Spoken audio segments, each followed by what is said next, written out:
दोस्तों, जब कभी भी मैं सैलरी से करोड़पति बनने वाली वीडियो बनाता हूं, तो लोग कमेंट बॉक्स में दो सवाल जनरली उठाते हैं। नंबर 1 कि सर हमारी सैलरी बहुत कम है, हम बड़ी मुश्किल से अपने खर्चे चलाते हैं, तो हम इन्वेस्ट कैसे करें। और नंबर 2 कि अगर सच में कोई कम सैलरी से अमीर बन सकता है तो सभी लोग अमीर क्यों नहीं बन जाते। तो दोस्तों, इस वीडियो में मैं इन्हीं सवालों के जवाब दूंगा, फुल एग्जांपल्स के साथ एक्सप्लेन करूंगा और ऐसी बातें आपके साथ शेयर करूंगा कि आपके दिमाग के दरवाजे पूरी तरह से खुल जाएंगे। क्योंकि आज की वीडियो में 10,000 की सैलरी से करोड़पति कैसे बन सकते हैं, मैं आपको ये सिखाऊंगा। देखो, वीडियो ध्यान से देखना और पूरा देखना, बिकॉज ये वीडियो आज आपके बहुत सारे कंफ्यूजन दूर करने वाली है। अमूमन दोस्तों, जब करोड़पति बनने की बात चलती है तो लोग मानते हैं कि केवल बिजनेस से ही करोड़पति बना जा सकता है, जॉब से अमीर बनना इम्पॉसिबल है। लेकिन इन रियलिटी ये कंप्लीट मिथ है। आप जॉब से भी करोड़पति बन सकते हो और अगर आप कम सैलरी लेते हो तो भी ऐसा करना पॉसिबल है। जैसे जैसे आप वीडियो में डीप जाते जाओगे, आप मेरी इन बातों से कन्विंस होते जाओगे, इसलिए वीडियो को पूरा देखना और अगर वीडियो पसंद आए तो वीडियो को लाइक, शेयर और चैनल को सब्सक्राइब भी कर देना।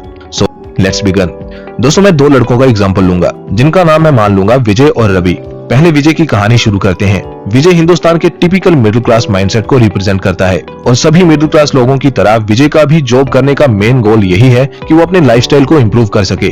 एक फ्रेशर के रूप में विजय को अपनी सैलरी के रूप में 10,000 रुपए महीना मिलता है। दोस्तों, एक फॉर्मूला होता है income minus equal to surplus. ये फॉर्मूला याद रखना क्योंकि ये बहुत काम का फॉर्मूला है। इसमें हम अपनी इनकम को लेते हैं और उसमें से अपने एक्सपेंस को माइनस करते हैं तो हमारे पास एक सरप्लस बचता है जिसे हम अपनी सेविंग्स कहते हैं। तो आइए देखते हैं विजय हर महीने कितने सरप्लस में रहता है। दोस्तों, विजय एक रूम रेंट पे लेके रहता है जिसका रेंट वो देता है 4,000 रुपए, जो कि थोड़ा कम किया जा सकता है, लेकिन विजय भाई उसका लिविंग एक्सपेंस है जो कि है 6,000 रुपए। तो 10,000 विजय की सैलरी है माइनस 4,000 रूम का रेंट और 6,000 लिविंग एक्सपेंस, तो सरप्लस हुआ 0। एक साल तक विजय की सैलरी सेम रहती है और विजय एक साल बाद भी 0 सरप्लस पे होता है। लेकिन फिर एक साल बाद विजय की प्रमोशन हो जाती है और विजय की सैलरी हो जाती है 15,000 रुपए। अब देखो विजय क्या करता है। विजय के पास क्लियरली मौका था कि जो उसकी सैलरी में से 5,000 रुपए बड़े हैं उनको वो सेव करना शुरू करे, लेकिन विजय ऐसा नहीं करता। वो घर पे कॉल लगाता है और अपने पापा से कहता है कि पापा, मैं बाइक लेना चाहता हूँ, तो आप मुझे डाउन पेमेंट के पैसे दे दो, बाकी EMI का मैं अपनी सैलरी से देख लूंगा। उसके पापा भी पैसे दे देते हैं क्योंकि वो भी सोचते हैं कि लड़का कमा तो रहा ही है, शौक पूरे करना चाहता है तो करने दो, हमने तो अपनी पूरी जिंदगी इस चेतक पे गुजार दी, चलो बेटा एक अच्छी बाइक लेगा तो मैं भी गाँव में 4 लोगों के सामने थोड़ा टोरा बिखेर पाऊंगा। और ये जो दूसरों के सामने ऊंचा दिखने वाली बात है, यही मिडिल क्लास लोगों को कभी ऊंचा नहीं उठने देती। तो इस तरह बाइक की डाउन पेमेंट करने के बाद विजय ने एक बढ़िया चमचमाती नई बाइक खरीद ली जिसकी EMI जाने लगी 5,000 रुपए महीना। विजय की इनकम है सैलरी 15,000 रुपए और एक्सपेंस है 4,000 रुपए rent plus 6,000 living expense plus अब बाइक की EMI जो है 5,000 रुपए, तो सरप्लस अगेन बचा 0। यहाँ पे दोस्तों मैं एक पॉइंट पे बात करना चाहता हूँ। जब मैं वीडियो में कहता हूँ कि 5,000 की SIP कर दो तो लोगों के कमेंट आने शुरू हो जाते हैं कि कहना आसान होता है, लेकिन SIP के लिए 5,000 रुपए बचाना बड़ा मुश्किल काम है, हमसे नहीं होता। लेकिन यही वो लोग होते हैं जो 5,000 की EMI पे बाइक खरीद रहे होते हैं, तब इनके पास पैसे होते हैं, तब इनको नहीं लगता कि महीने के 5,000 रुपए बचाना मुश्किल है। एक्चुअली ये उनका मिडिल क्लास माइंड है जो उनको ये सोचने पे मजबूर करता है कि बाइक या ऐसी कोई और चीज आपका एसेट है, बट इन रियलिटी ये सब चीजें लायबिलिटीज में आती हैं जो हमेशा आपकी जेब से पैसे निकालते रहते हैं। खैर, अब विजय की कहानी में आगे बढ़ते हैं। 2 साल नौकरी करने के बाद विजय को घर से मैरिज का प्रेशर आना शुरू हो जाता है। उसके पापा कहते हैं, बेटा गाँव में हमने तेरे लिए अच्छे रिश्ते देख रखे हैं, तेरे पास नौकरी तो है ही, तो अब शादी करके सेटल हो जा। ये बात सुनकर विजय टेंशन में आ जाता है क्योंकि सैलरी पहले ही कम है और पैसा कोई बचता नहीं। इसलिए वो अपने पापा को कन्विंस करता है कि पापा बस कुछ टाइम रुक जाओ, फिर इस बारे में बात करते हैं। देन विजय सोच में पड़ जाता है कि अपनी इनकम को बढ़ाने के लिए क्या किया जाए, क्योंकि सेम कंपनी में सैलरी बहुत ज्यादा तो बढ़ नहीं सकती। अगर उसे इस साल भी प्रमोशन मिलता है तो ज्यादा से ज्यादा उसकी सैलरी 20,000 हो जाएगी, पर इतने से उसका काम नहीं बनने वाला था, इसलिए उसने जॉब स्विच करने का फैसला किया। 2 साल का एक्सपीरियंस होने के कारण उसे एक नई कंपनी में 25,000 की सैलरी पे जॉब लग जाती है, जिसके बाद विजय कहता है कि अब ठीक है, अब मैं कुछ न कुछ करके काम चला लूंगा। तो अब वो अपने पापा को कहता है कि पापा कर लो बहू लाने की तैयारी। उसकी शादी हो गई है, विजय की शादी हो जाती है, 2 हो गया है, अब एक रूम से तो उसका चलने वाला नहीं था, इसलिए विजय रेंट पे फ्लैट लेने का सोचता है। वैसे तो एक कम बजट वाले फ्लैट से भी काम चल सकता था, लेकिन विजय भाई तो अपने कंफर्ट से कॉम्प्रोमाइज नहीं करते, तो वाइफ को कमी कैसे आने दे सकते हैं। इसलिए विजय रेंट पे एक फ्लैट ले लेता है जिसका मंथली रेंट होता है 10,000 रुपए और दोनों का लिविंग एक्सपेंस भी हो जाता है 10,000 जो कि है 5,000 बाइक की EMI। इस तरह उसकी पूरी सैलरी अगेन ठिकाने लग जाती है और सरप्लस बचता है 0। तीसरा साल चल रहा है लेकिन सरप्लस में अभी भी कुछ नहीं बच रहा। देखो दोस्तों, खेल को समझो, यही होता है एक आम इंसान के साथ। इनकम तो बढ़ती जाती है लेकिन खर्चा भी बढ़ता जाता है। फिर हम कहते हैं कि यार इस महंगाई के जमाने में कोई पैसे कैसे बचाए। हाउएवर पैसे बचाए जा सकते हैं, जो हम रवि के एग्जांपल में जानेंगे। रवि लो इनकम होने के बावजूद कैसे पैसे बचाता है और किस तरह मिडिल क्लास ट्रैप को एस्केप करता है, जल्दी ही आप लोग जानोगे। बस वीडियो में बने रहो। खैर, अब विजय की शादी हो गई है और अब उनको एक बच्चा भी होने वाला है और अब तक चौथा साल शुरू हो चुका है जब से विजय जॉब करना स्टार्ट हुआ है। तो देखिए चौथे साल में क्या होता है। विजय की वाइफ की डिलीवरी होती है और दिल्ली जैसे मेट्रो सिटी में होती है, जिस कारण डिलीवरी का खर्चा बहुत ज्यादा हो जाता है। अब विजय के पास कोई सेविंग तो थी नहीं, तो वो क्या करता। हाँ, लेकिन कंपनी में जॉब करने के कारण उसका क्रेडिट कार्ड बन गया था, तो उसने उसी से पेमेंट कर दी। तो अब मान लेते हैं कि लाख 1.5 लाख का खर्चा आया होगा, तो उसने ये लाख 1.5 लाख रुपए अपने क्रेडिट कार्ड से पे कर दिए। लेकिन विजय के पास ना तो अब इतने पैसे थे कि वो अब उन्हें पे कर सके और ना ही इतनी जल्दी इतने पैसे होने वाले थे, इसलिए उसने इसको EMI में कन्वर्ट कर दिया और 5,000 की उसकी क्रेडिट कार्ड की मंथली EMI जाने लगी। इनकम सेम बट खर्चा अब बढ़ गया। सरप्लस में तो उसके पास 0 था, लेकिन अब 5,000 की एक एक्स्ट्रा क्रेडिट कार्ड की EMI भी आ गई थी। अब इसे विजय कहां से भरेगा। तो विजय आ गया टेंशन में। एक तरफ फैमिली में सब लोग खुशियां मना रहे थे और दूसरी तरफ विजय है टेंशन में कि अगले महीने ये 5,000 की EMI कैसे निकालेगा। तो विजय क्या करता है कि अगेन जॉब स्विच कर लेता है और इस बार उसकी सैलरी 35,000। फिर से विजय खुश हो जाता है बिकॉज उसके मुताबिक अब सब अंडर कंट्रोल आ गया है। EMI भी भरी जाएंगी और पैसे भी बच जाएंगे, ऐसा विजय का मानना है। हाउएवर असलियत में जब आप एक बार मिडिल क्लास ट्रैप में फंसते हो तो उससे निकलना इतना आसान नहीं होता।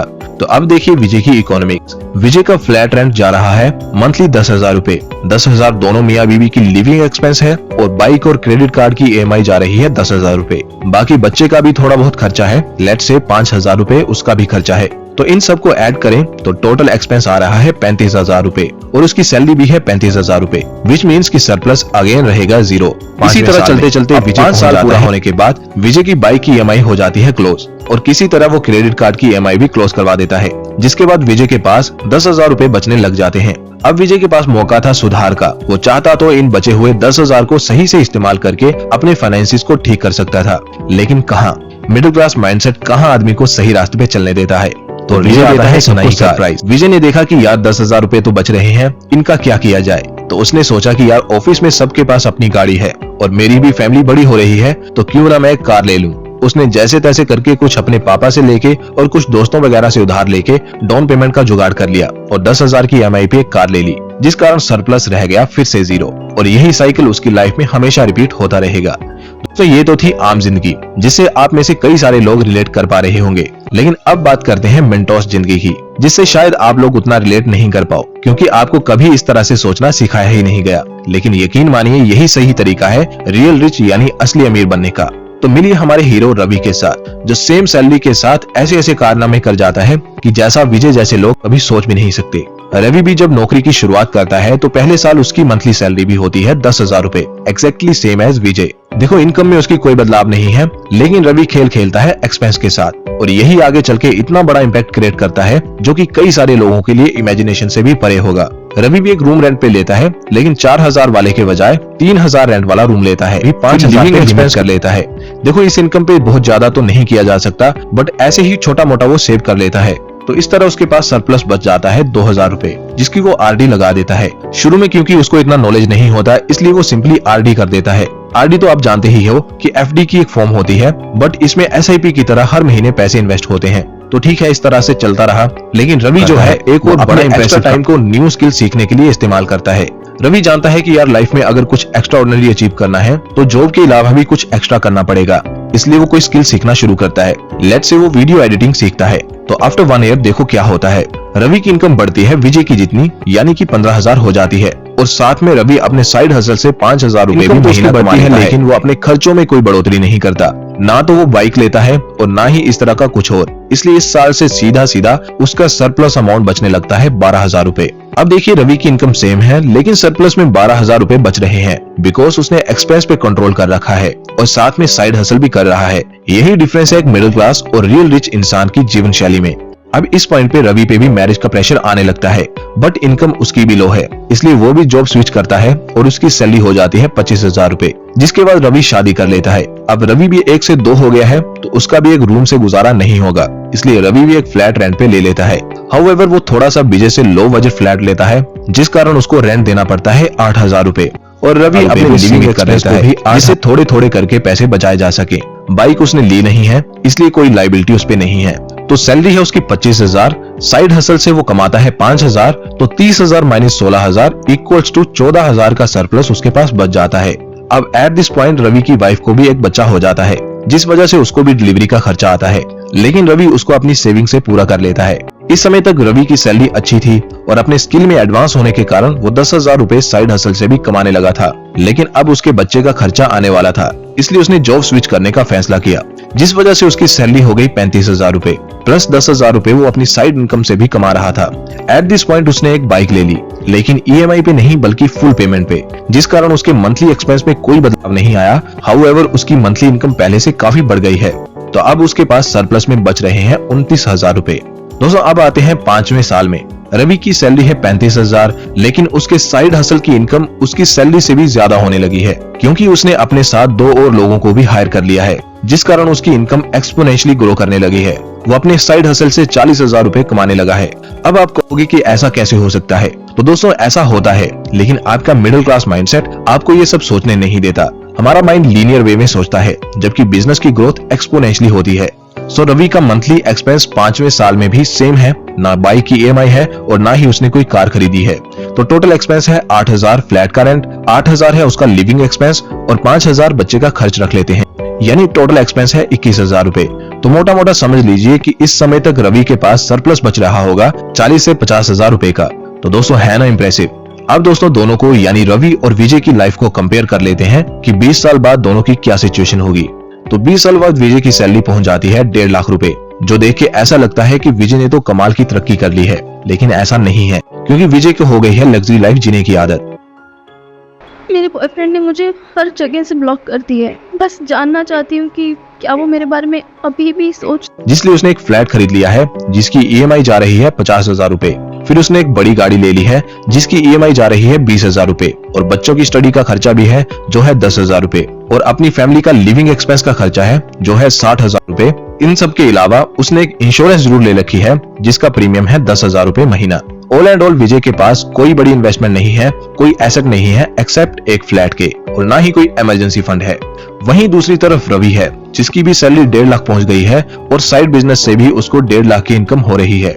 हाउएवर उसने अपने लाइफस्टाइल को विजय जितना एक्सपेंसिव नहीं किया, लेकिन उसने अभी तक डिसेंट फ्लैट नहीं खरीदा है, जिसके पीछे एक रीजन है जो मैं आपको अभी बताऊंगा। ऑल्सो उसके बच्चों की स्टडी का एक्सपेंस उसने 8,000 पे लिमिट किया हुआ है, क्योंकि वो पीयर प्रेशर में आके महंगे से महंगे स्कूल में अपने बच्चों की एडमिशन नहीं करवाता। फिर उसका और उसकी फैमिली का लिविंग एक्सपेंस है, जो की है 30,000 रुपए। इनकम रवि की है बहुत हाई और एक्सपेंस है एकदम लो, इस कारण उसके पास इतनी सेविंग आलिशान घर बना सकता है। इसीलिए मैंने आपको कहा था कि उसने अभी तक कोई फ्लैट नहीं लिया है। साथ ही पिछले 20 सालों से जो उसका सरप्लस बच रहा था, उसको वो म्यूचुअल फंड्स में इन्वेस्ट भी करता आया है। उसने पहले साल 40,000 की SIP से शुरू किया था, फिर अगले साल उसने 10% से उसको इंक्रीज किया और यूं ही वो 20 साल तक करता रहा। इस मेथड को स्टेप अप SIP का मेथड कहा जाता है। म्यूचुअल फंड्स की वैल्यू 8.5 करोड़ रुपए हो गई है और उसके पास 2 करोड़ की प्रॉपर्टी भी है, जिसपे वो एक बढ़िया आलीशान घर बना सकता है। दोस्तों विजय ने एक लग्जरी लाइफ गुजारी, लेकिन उसकी कीमत वो अपनी पीस को गवा के चुका रहा है।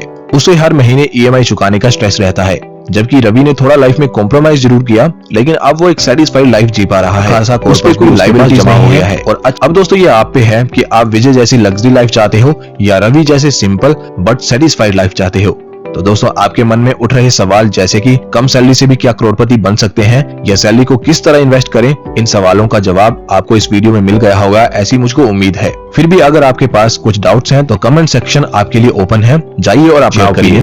तो दोस्तों आज के लिए बस इतना ही। उम्मीद करता हूँ आपको ये वीडियो पसंद आई होगी। अगर आपको वीडियो पसंद आई है तो वीडियो को लाइक शेयर करें और चैनल को भी सब्सक्राइब करें, ताकि आपको